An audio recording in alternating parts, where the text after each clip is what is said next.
So, welcome. This is a podcast format today, meaning we have recorded it.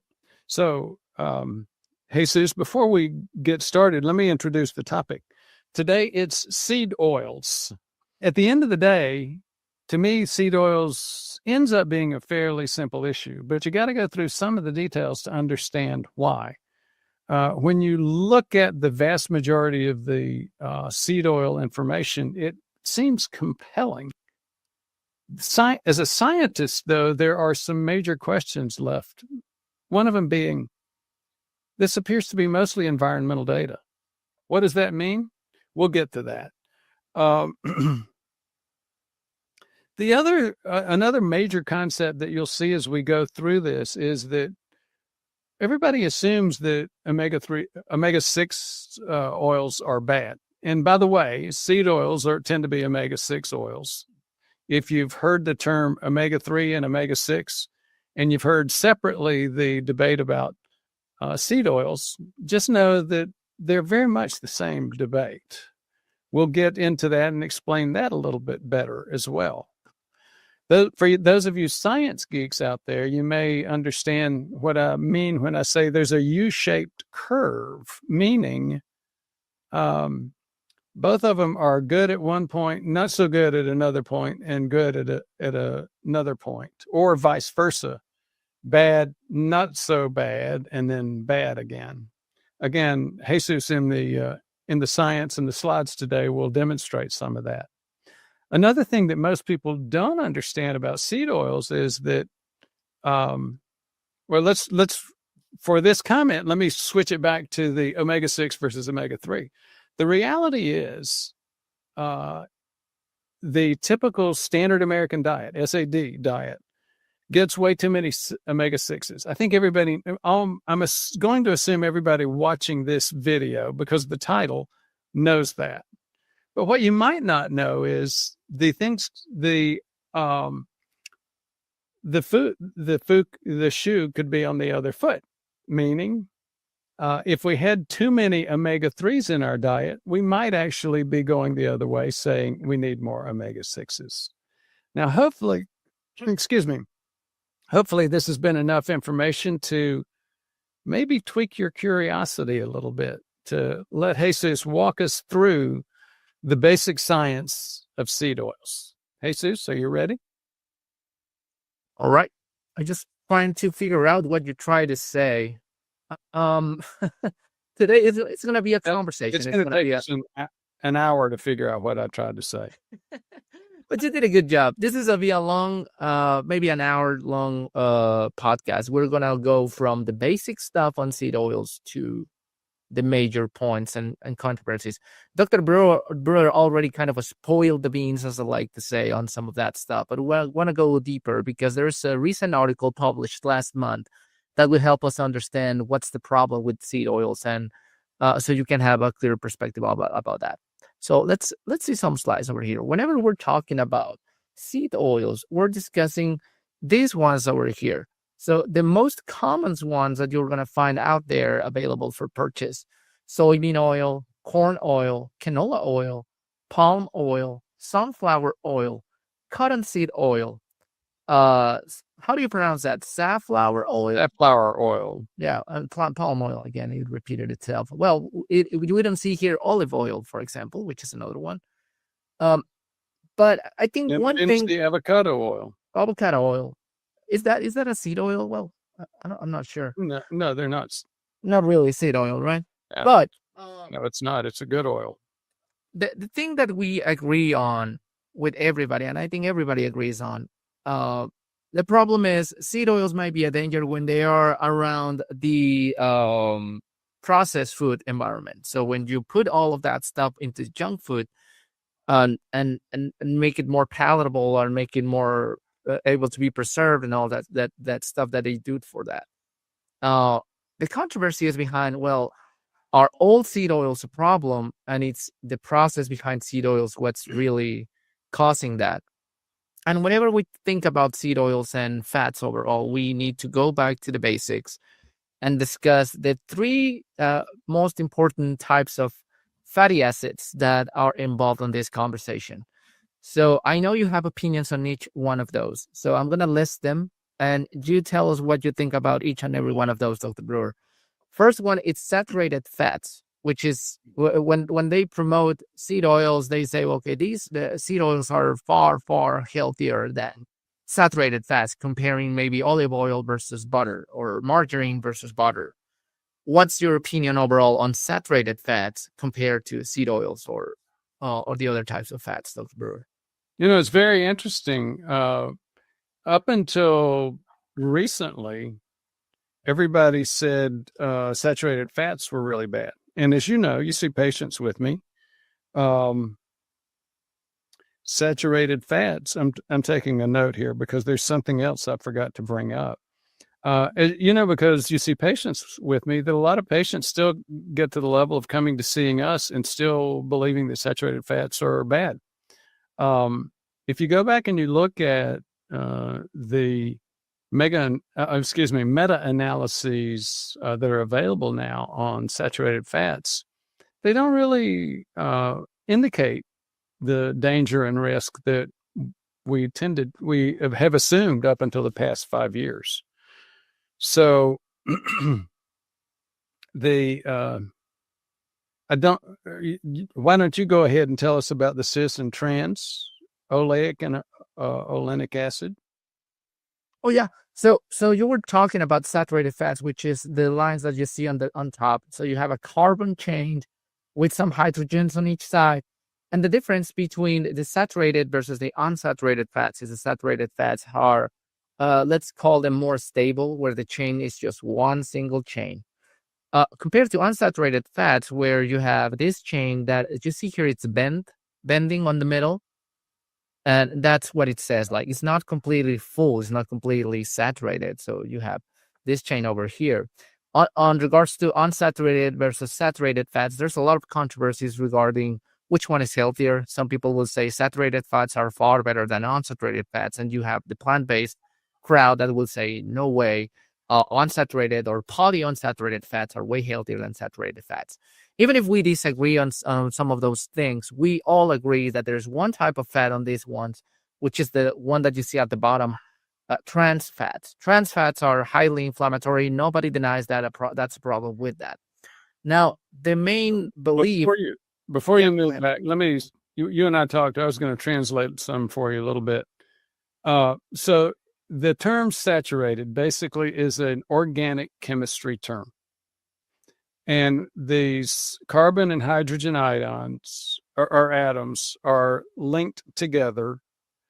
And a saturated fat is a fat that does not have any carbon-carbon double bonds.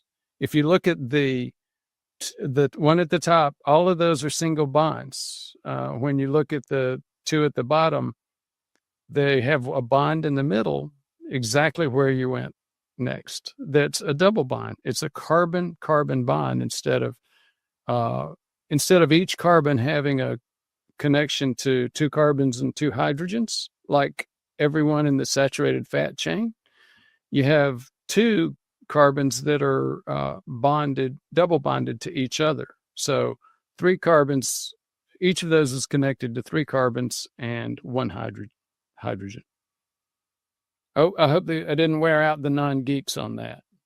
That's fantastic, because this was going to be a geeky show anyway. So speaking of which, me trying to tease the comment about why is this important? At the end of the day, we're talking about inflammation, and folks like Chris Kenobi, who's a major organizer against seed oils, would say, and did say on our show, he believes that seed oils are the major cause of diabetes. So when you're looking, when you're trying to wade through all this geekiness and double binds and all these awful organic chemistry compound diagrams that Jesus is forcing on you, then think about it. The real question is, what's killing me? What's causing my prediabetes, my metabolic disease? What's causing my blindness, my kidney disease, my Alzheimer's, my erectile dysfunction? Is it these? So there you go, Jesus. Back to you. Thank you so much. Yeah, I didn't mean to turn this into a biochemistry class, but I thought it would be important just to show you, like, on a more granular level, what we're dealing with. So whenever you think about seed oils, you see the layers on top. And the belief is whenever you're heating seed oils, some of that it's going to turn, that bending on that molecule is going to go on the other way, and it's going to become a trans fat, which we already established is one of the most inflammatory types of fats that you can get out there. Anytime you see a product, you want to see the label and make sure that it doesn't have any trans fats. If you believe labels, of course. The other part is the trans fats are not done on nature, as far as I know. So they can be processed through some of those once you have a seed oil that it's not on its natural shape or form, and it gets processed.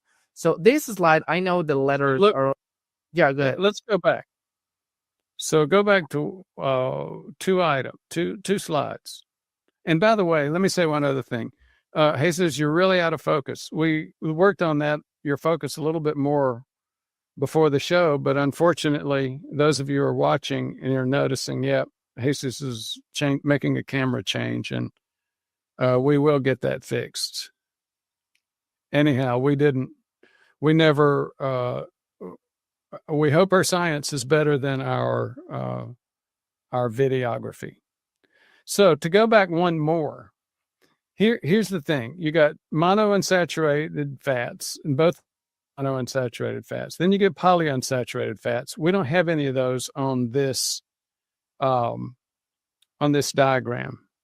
So here's the question. Do saturated fats, the one at the top where there are no carbon-carbon double bonds, do those cause diabetes? And again, for the longest time, they've been blamed, not so much for diabetes, but blamed for heart attack and stroke risk, with some vague response that, well, maybe it doesn't cause diabetes, but we know that it causes plaque somehow.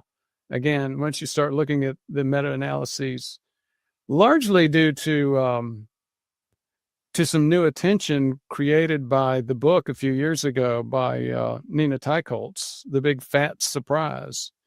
A lot of meta-analyses have been done, and they're not seeing the risk with these saturated fats that they thought they were going to. Now we're looking at oleic and, the cis and the trans. Now, the trans fats, as Jesus has said, down at the bottom have been pegged. There's little, if any. Are you aware of any debate regarding whether or not trans fats are healthy? I think everybody's agreeing they're not. Right? I don't think there's anybody defending trans fats. Yeah. So then you get to the cis fats and the monounsaturated fats here. Now, remind me, olive oil. Is olive oil one of these? Olive oil is let me double check. It's a poly or monounsaturated fat. I think it's a polyunsaturated fat. And avocado oil is also polyunsaturated. So the cis and the trans, which ones are the seed oils? Cis oils, right? The cis one, but as I mentioned, the idea is the cis oils can get heated and become or generate some trans fats when that molecule changes because of the heat.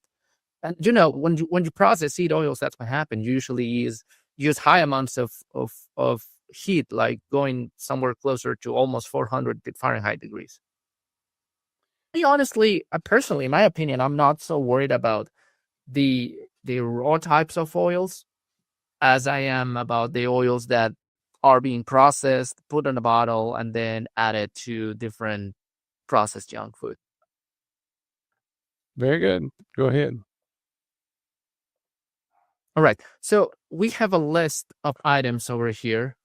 Oh, I don't want to spend too much time on this one. I just wanted to show you the different types of saturated fats. And the main sources that you see on this list includes coconut oil. You have some meat, beef, tallow, butter, ghee, goat milk, peanut oil. And you see some of those fats that you see here: lauric acid, myristic acid, palmitic acid. Anytime you see any of those names, you know that this is talking about saturated fats. You also have a list of monounsaturated fats, which they only have one of those double bonds, only one on their structure, like oleic acid, palmitoic acid, and among others. And you can find those on olive oil. And you were right. See, avocado oil, almonds, macadamia nuts, porks, and fats. So you have some of that. Even on canola oil, you see some of that, of course. So again, olive oil and avocado are both oleic acid monounsaturated fat. You can find some of those as well as in lard. Yeah. So you see, it's not so much about is it plant based or is it animal based. You see some of that in those oils as well. And then you have over here the biggest conversation of all of them, which is not so much the monounsaturated fats as it is the polyunsaturated fats. And one of the most hated polyunsaturated fats, it's an omega-6 fatty acid, linoleic acid, and one that has a lot of relationship with it, as we will discuss, arachidonic acid. And then you have the omega-3 fatty acids, which we agree have a healthier profile, like ALA, alpha-linolenic, not to be confused with linoleic acid, alpha-linolenic acid, eicosapentaenoic acid or EPA, docosahexaenoic acid, DHA. So you can just pause the video, see one of the sources where you can find some of those. But the main point that I wanted to make here is that when you discussed seed oils, you have to go through this process of understanding, okay, there are seed oils that have different types of fats on them. And then you have the classification of saturated, unsaturated, and trans fats. And within the unsaturated fats classification, you have the polyunsaturated and the monounsaturated fats. And then you go even deeper. And in the polyunsaturated fats, you have omega-6s and omega-3s. And if you see, with all that conundrum of different types of fats and oils, it's not everything black and white. I think the only one that I will say 100% for sure it's a dangerous type of fat is the trans fats. Yeah, for sure. So let's go back, if we could, one slide, just to clarify. Remember, people talk about different types of omega-3s, EPA, DHA, and what's the other one? Alpha-linolenic acid, ALA. Are you sure? Yep. Anyway, EPA and DHA are the ones that get a lot of the debate. You go back and you look at, what's the name of the medication that Vascepa? Yeah, Vascepa. It's a medication that's basically fish oil by Amarin Pharmaceuticals that has been shown to have some improvement on triglycerides. And basically what you're doing is getting a super concentrated EPA. The theory, and the folks that make it actually called me up and walked through this with their science folks. They made a good case that DHA was actually competing for EPA sites within the body. But either way, you can look at the food sources that Jesus said, just like he said, just pause the video for a minute and you see we're talking about what most people understand: the mash fish, mackerel, anchovies, salmon. What does the H stand for? Herring. Mm-hmm. So, and algae oil. I'm ready to move on now, unless you have anything else on that. No, just I mean, you went back to the omega-3s, and I think that's the whole point, that you can have some different polyunsaturated fats like omega-3 fatty acids that are actually healthy and have benefits on them. And if you see the list, you have some of those, especially as Dr. Brewer said, on animal products, not necessarily seed oils, right? But the whole conversation goes around these two molecules right here. I think this is the bottom line for most of them, especially for the linoleic acid, which I will argue is the type of polyunsaturated fat that's mostly used or mostly present on seed oils, and it's mostly processed on junk food. And the difference between the omega-6s and the omega-3s, even though both are polyunsaturated, is that you have multiple bonds. That's why they're polyunsaturated, poly meaning multiple. And the double bond starts on the 6th carbon, as you see there, 1, 2, 3, 4, 5, 6 for the linoleic acid. Compared to the ALA, alpha-linolenic acid, the double bond starts at the carbon number 3. And that makes a huge difference.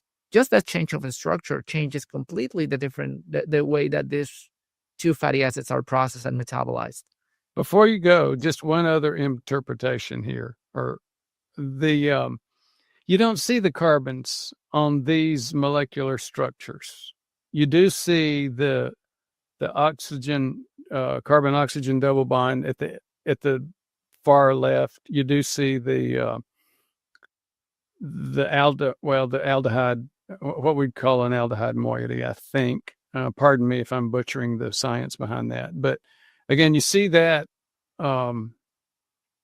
fatty acid component on the left-hand side. Then you see each point where the line goes up and down, that's a carbon. And then you start seeing the double bonds. So you see on linoleic acid, you start the count on the carbons at the right-hand side away from the acid moiety. And so 1, 2, 3, 4, 5, 6. On linoleic acid, you see it's got a carbon bond to 5. It's also got a double bond to carbon number 7. So that's how it gets its name, omega-6 fatty acid. You go down to linolenic acid. Again, at the tail end, you've got the fatty acid moiety, or the organic acid moiety. But then you go to the other end where it starts, and you've got carbon number 1, number 2, number 3. Carbon number 3 has a single bond to carbon number 2, and then a double bond to carbon number 4. So that's why it's classified as an omega-3. Omega-6, omega-3. Wonderful. Thank you so much for translating, Dr. Brewer. Now, here's one of the points. Why there is so much hype around saying seed oils are inflammatory. If we go back to the list of the hierarchy of structures, as we mentioned, we start with seed oils that have a lot of polyunsaturated fats. And one of the most important polyunsaturated fats present in there is linoleic acid. There's evidence that shows that linoleic acid can be transformed into arachidonic acid. And arachidonic acid, it's in one important acid that you might want to be familiar with, because it's kind of the mother source of inflammatory substances in the body. It works with different enzymes, like you see here on the screen. Pardon the geekiness: cyclooxygenase, lipoxygenase, and different types of that, creating different substances like prostaglandins, thromboxane, leukotrienes, and lipoxins. And all those substances, basically, the only thing you need to understand is they cause inflammation. But there's inflammatory bad hombres. Well, yeah, but there's a caveat even between bad hombres. The inflammation that comes with that, it's something that you might need, like when you sprain an ankle, when you get a bump, when you hit yourself, you need some inflammatory response. When you get an infection, you want some inflammatory response, because this will trigger immune cells to go help with that. So if you think about it, you do need some of this arachidonic acid. The problem is, the assumption is, if you eat too much omega-6s, you're going to have a lot of arachidonic acid, meaning you're going to have a lot of inflammation. And I think that's kind of truth, and it's not necessarily it's not completely set in stone, because if we know something about metabolism, is that there's regulation involved. There's some substances and enzymes that will keep everything balanced as much as possible. You can even see that, because if you see the list, Arachidonic acid, which is also a type of polyunsaturated fat, can be found on meat, eggs, and organ meats. And that's also something they used to say, well, if you're a carnivore, you're going to be all very inflamed. So just saying that just because there's arachidonic acid on that doesn't necessarily mean that it's going to trigger cardiovascular inflammation or low-grade chronic inflammation. There is balance within the metabolism processes. Care to explain, translate, Dr. Brewer? What are your thoughts? I'm glad you brought up that point. It's interesting. Make a political statement, as a lot of the world's political systems have. The pendulum always continues to swing back and forth, and this right now it seems to be swinging more conservatism or toward conservatism. It's like the whole idea of police. Arachidonic acid and inflammation. Every one of the inflammation processes is more of a police activity. And if you don't have police, the bad guys, the crooks, will just run you over and kill you. People have heard of the cytokine storm that killed most people of the people that were killed. And I'm not going to get into the debate of how many people were actually killed by COVID, but that's where a lot of people began to first hear of cytokine storm, hearing that basically your own police are killing you. When you and I talk about inflammation in our channel, it's all the same thing. It's us taking friendly fire from inflammation that's supposed to be happening. These are the police that are supposed to be getting what's actually a foreign object, not so much a foreign outside of our body, but plaque, LDL, those sort of things are not supposed to be in the lining between the layers of our artery wall, but they are. And when they get there, then you do need the body's. It does what it does usually. It sends out the police, the inflammatory molecules, to see if they can dissolve those bad actors. So thanks. Yes, it's a balance. Yeah, it's so sad because it's not necessarily black and white, as I mentioned. And also the response that some individuals will have to this is going to be different to the response that other individuals will have to this. There are even studies showing that even if you reheat oil, then you don't necessarily have higher levels of inflammatory markers. But that's on specific populations are usually small studies because we haven't been able to do a lot of research on this regard. But this is the part where I think most of the dangers may be coming from, which is the processing itself. So you have at least 4 or 5 processes over here, in which they process all these seed oils. High heat mechanical pressing, so it's physical mechanical pressing on the seed oils plus heating. Hexane solvent extraction using some specific petroleum petroleum derivated substances that will remove part of the moisture on the seed oil. Bleaching, deodorizing, and even after the fact, adding some antioxidants.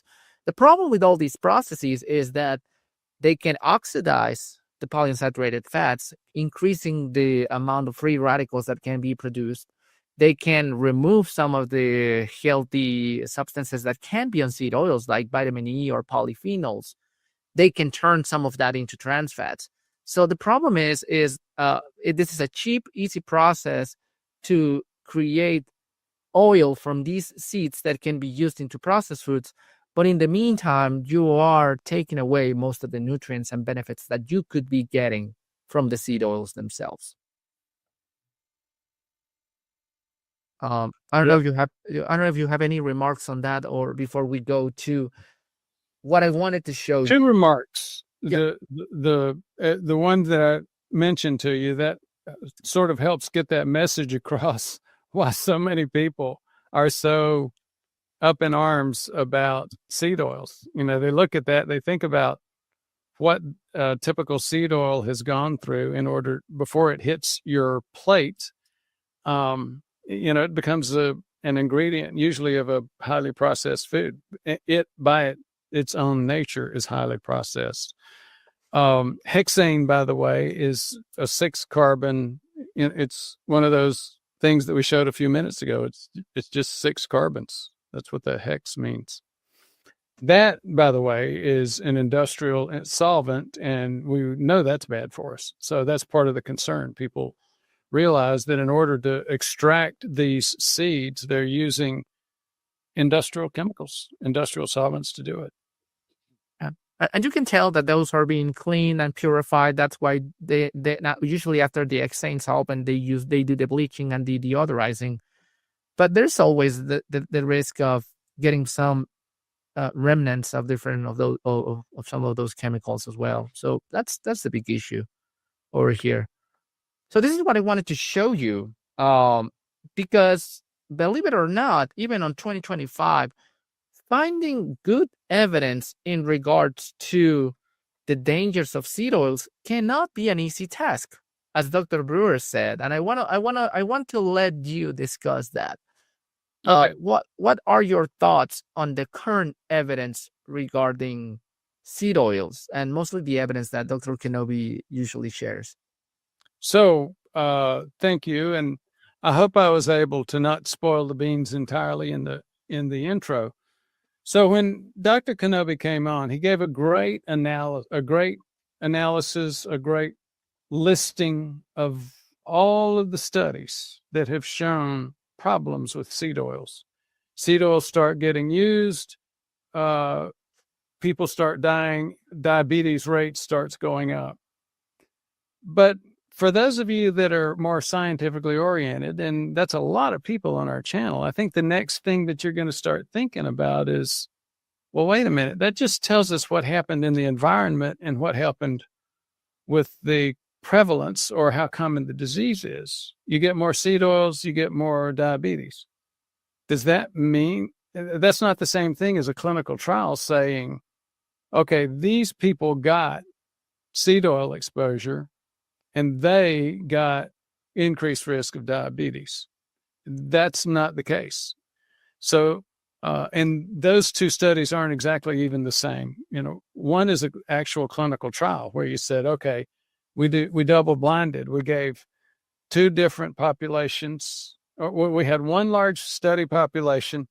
We blinded it and gave some groups one type of oils, another group another type of oil. I just don't see that happening because, first of all, because dietary studies, dietary epidemiology is just so trashy, such a nightmare anyway. How do you get anybody, any group of thousands of people to agree to eat one certain thing for a certain amount of time, months, years, and not to eat something else? Now, there are some studies and quote clinical trials, but you know, those are very expensive. You hire a bunch of college students, you put them in an isolated dormitory wing or a hospital wing, and you control the food that they eat. There are studies like that, but those kind of studies by definition are 2 or 3 dozen people. They're not tens of thousands of people. So I pushed back with Chris and I said, yeah, I mean, I get all of your stuff, but all of them are environmental studies, meaning there's nothing where you've got any kind of label of this group got more exposure and this group didn't. This group got the disease, this group didn't. You got nothing like that anywhere in the science, the evidence, the epidemiology of seed oils.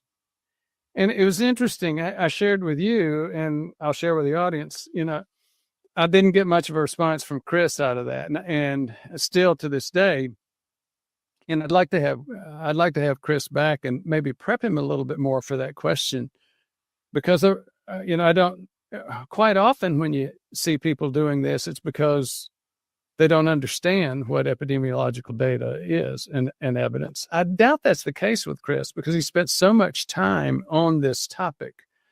So anyhow, that's still a major weak spot on this topic. You look at some other folks that have studied this. Gary Taubes, I don't know if you remember, Gary was doing his presentation at Low Carb San Diego last year, and somebody asked him that question. He said the same thing that I tend to say, and that is, from a science perspective, I don't think it's that clear that people that have exposure to seed oils are getting diabetes. There's certainly a smoking gun there, but there's not as much clarity as the zealots would have you believe. Now, but there's a difference between science and medicine, and science and what you do on a day-to-day basis. You can be informed by the evidence, but then you got to make some choices. To me, the simple choice is this: you got some smoking gun with seed oils, and you've got more than enough. Most of us do. Again, I know there are challenges in terms of the economy, especially right now, but most of us do have more opportunity to get omega-3s in our diet and balance out that omega-3, omega-6 imbalance. You haven't shown the U curve yet, have you? No, I didn't want to spoil the beans again. Oh, okay. So don't show it yet. So the point being then that if you got a smoking gun, why pick it up and pull the trigger? Just wait, slow down on the omega-6s. There's a lot of significant evidence indicating that omega-3s are safe. Why not just eat those? Now, did you want me to comment? So that's my position. That's been my position from day one. It's been my position when Chris came on. We had him on. Did you want me to comment about this MR study that you've got up? First, I would like to give some context in regard to this study to show people what we're talking about here. As Dr. Brewer said, if you're just showing seed oils versus mortality, diabetes, the science is hard to produce, and it's hard to say this is a causal factor. This is seed oils are causing this. But even with the challenges that it has, there are different types of evidence that we could use to get more information about what's going on over here. So this one that you see here, it's a study that was published just last month. It's basically coming out of the oven right now. And this is a study called a Mendelian randomization analysis. Do you want to give us a small intro about what a Mendelian randomization study is? What are the strengths behind a Mendelian randomization versus the weaknesses of a study like that, Dr. Brewer? Okay, so the bottom line on a Mendelian randomization study is this. It's an acknowledgement that you may have a situation very similar to what I just described here with seed oils, where you cannot set up a randomized clinical trial where this group will get the exposure, this group won't. And so then you're saying, okay, we know that, or we have a suspicion that most genes are sort of randomly distributed. That's the assumption. And if the genes are randomly distributed, then we look at this exposure and the outcome in those people, compare those to the gene distribution, and we can decide, is that, does that help us? Now, here's a couple of things to think about. I remember when I first heard of Mendelian randomization studies, they first came out I think I first started reading about them about 10 years ago, and they were touted as being very safe, very sophisticated, very ironclad. And it took me weeks to figure out exactly what they were saying in terms of the logic. And as you can just maybe tell from my distribution, my description, I still struggle with them sometimes. So that's one thing. They're hard to wrap your head around. Number two, the assumptions in a Mendelian randomization study aren't entirely true, and we know that. We know that genes are not randomly distributed. They're distributed by, you may have a blue-eyed gene or a brown-eyed gene and skin color gene. They tend to track very much together, not at random, even though they may be very different genes. So some of the suppositions that Mendelian randomization studies are based on are not entirely true. And the guys defending them would say, well, we know that, but this is a construct anyway for study purposes. I start to get a funny look on my face when I start hearing that. Anyhow, the other thing I'll say is that you and I discussed this before, not with this, but with the study question of, does LDL cause disease? And I have two other comments about MR studies in relation specifically to that one. It's very interesting. You hear the guys that say, oh, we know there is no ambiguity that LDL causes heart disease. Well, really there is. There's plenty of ambiguity. And then you'll also hear the next statement is, plus we have the Mendelian randomization studies, as if you're throwing a trump card on the table. I've reviewed those MR studies. I didn't think they were convincing at all. Now, when I would say that to Jesus, he would roll his eyes like I'm doing right now. And like my mama says, when she doesn't believe something, she thinks something's outlandish. She's skeptical. She'll roll her eyes and go, mm-hmm. That's what Jesus did when I said I didn't believe the MR studies about LDL. But then you heard Adrian and Nick and Dave, all three have a very, very animated discussion about it. They were better at poking the holes in it. They were clearer at the problems with it. So that whole conversation drags in some other stuff. But at the end of the day, MR studies are not as ironclad as the people that their supporters think.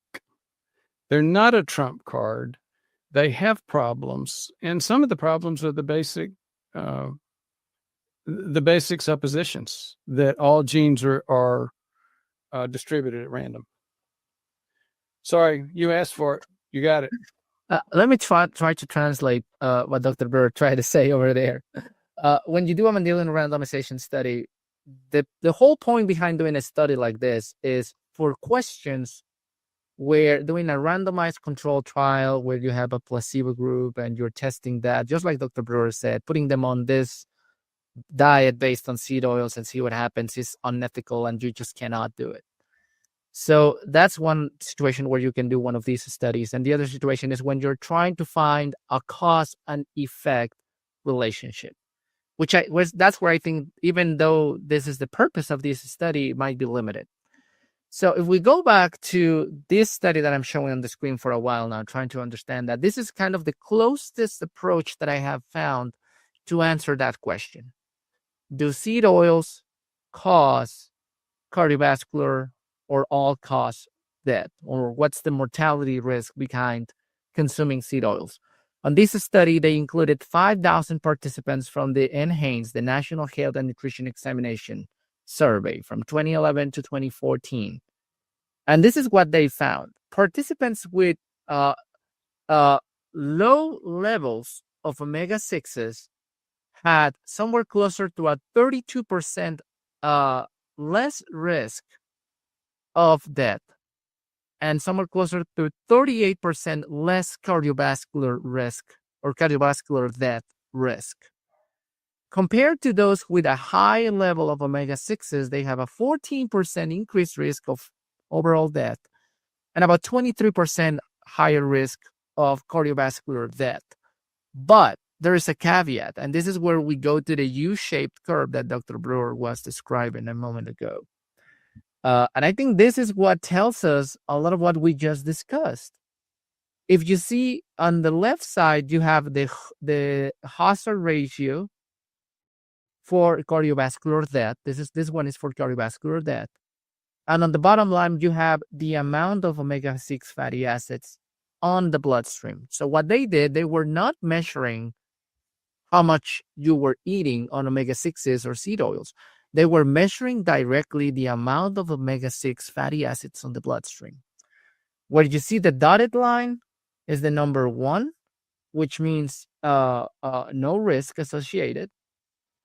And up there, like going up, you will see the increased risk of cardiovascular death associated with this amount of omega-6 fatty acids. So if you see when you're somewhere closer to 4,000 to 6,000 micromoles per liter of omega-6 fatty acids, the risk is basically null. Like there's no impact.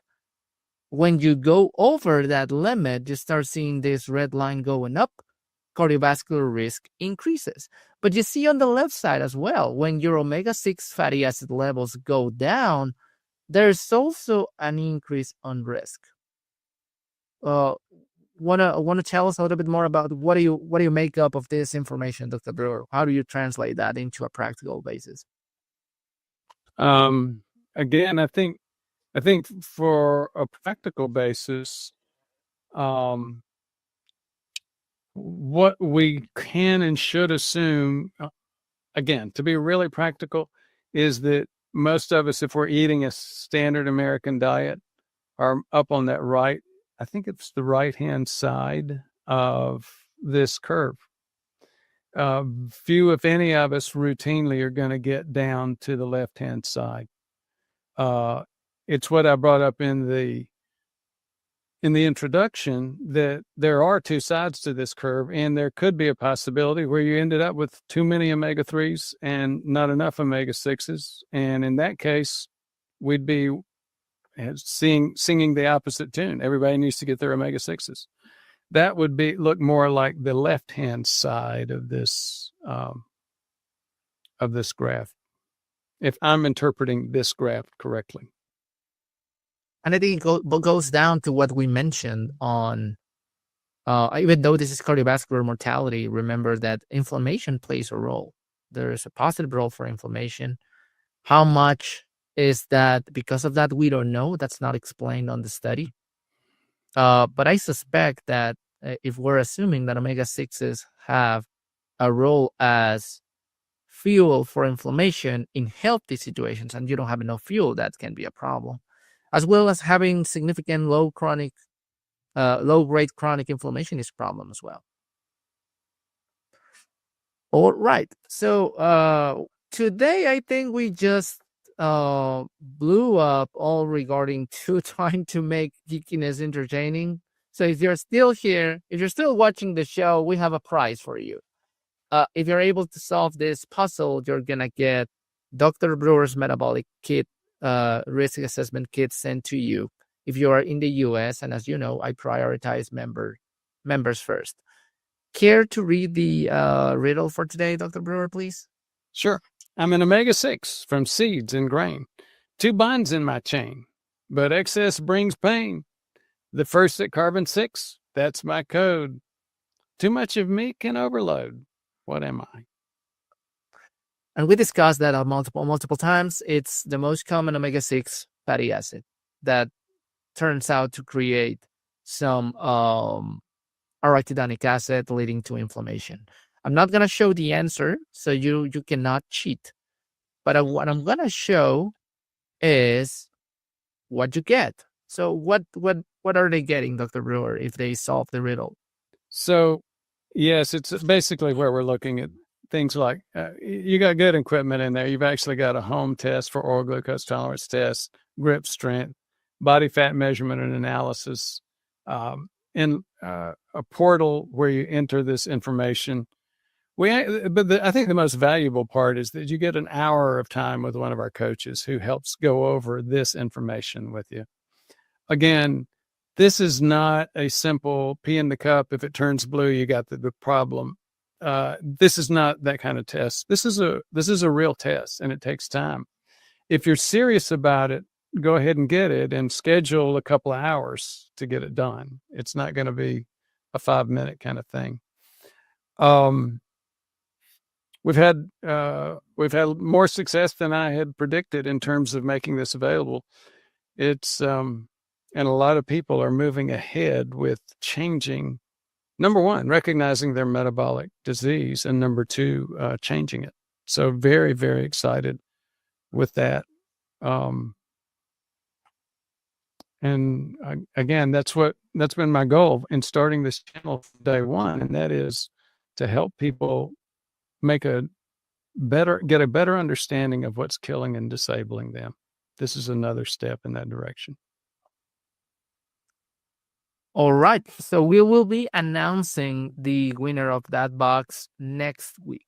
So the first comment that I see, especially from a member, that's the person who's going to win. We're going to announce that next week. And I hope you enjoyed the show. This was something that was very, what do you say? Is batchy? Well, not just picky, but we screw it up a lot. But hey, sis, I didn't screw up a thing. You screwed it up. Yeah, well, of course, that's my role over here, taking the blame. No, it's hard. I think we bite off more science than we can chew and stir in terms of communicating it effectively. But we do our best, and a lot of people appreciate it. They really point out all the mistakes that you saw in the comments. That will be fun. Fact check us if you think we are saying something that is not right. We are very likely to cover more about seed oils in the future, depending on how much people are interested about it, because we know it's an important topic. I don't think Dr. Brewer and I think that this is the major problem within nutrition right now. No. But it is a major problem, especially when you pair it with processed junk food, which most people are eating. If you're looking at this channel, you're probably are already off of that. That's not a problem for you. But what we're trying to do is for you to help other people to understand what their diet is doing to them. There's no surprise that most people are still dying from heart attacks, strokes, metabolic disease, and they're not fixing this. So it might be very obvious to say, well, yeah, seed oils are bad. Everybody knows that. Well, I don't think everybody knows that. I don't think everybody really understand how bad that is. If that were the case, believe me, the companies who produce all those vegetable seed oils will be bankrupt. And they're not. They're making tons of money. Absolutely. Yeah, I do appreciate your patience. I know that we butchered the classification of avocado oil. I butchered I said aldehyde moiety at the tail end of that fatty acid, and I think it's a carboxylic acid moiety. It's just you're pissing a lot of chemists right there. Dr. Burr doesn't know anything about biochemistry. Please forgive me. All the teachers of biochemistry on high school, your teacher is going to be ashamed of you now. It really, but that teacher was ashamed of me anyway. I did well in class, but they're still ashamed. Well, my teacher is going to be ashamed of me. That's right. You're hanging around with the wrong crowd. Anyhow, I think the bottom line at the practicality is, and it's so frustrating that it took us 58 minutes to say this. We don't consume them. We try to avoid them. I do use olive oil. I do use apple cider vinegar as a dressing, and avocado oil, some coconut oil, and that's as close as I get. I don't cook with those types of oils. I don't use margarine. I eat a lot of salads when I am out to eat, and sometimes I'll go ahead and have a salad dressing, even though I look at it and it's got like one of the seed oils in it. Yeah, well, and it's hard to avoid them. Like you look at labels and it doesn't use any of that. Most foods have some of that, so that's the thing you need to be careful about.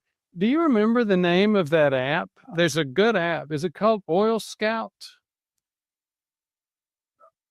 I haven't been out enough to eat since we got there. Basically, what it does is it looks at the restaurants in your area, and it tells you what level they are in terms of controlling and managing the seed oil problem.